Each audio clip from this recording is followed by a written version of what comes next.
C. Joseph Vijay எனும் நான்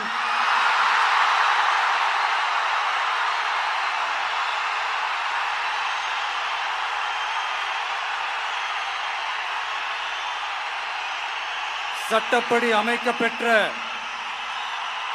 இந்திய அரசியல் அமைப்பின்பால் உண்மையான நம்பிக்கையும் மாறா பற்றும் கொண்டிருப்பேன் என்றும் இந்திய நாட்டின் ஒப்பில்லாத முழு முதல் ஆட்சியையும் ஒருமையையும் நிலை நிறுத்துவேன் என்றும் தமிழ்நாட்டு அரசின் முதலமைச்சராக உண்மையாகவும் உளச்சான்றின்படியும் என் கடமைகளை நிறைவேற்றுவேன் என்றும்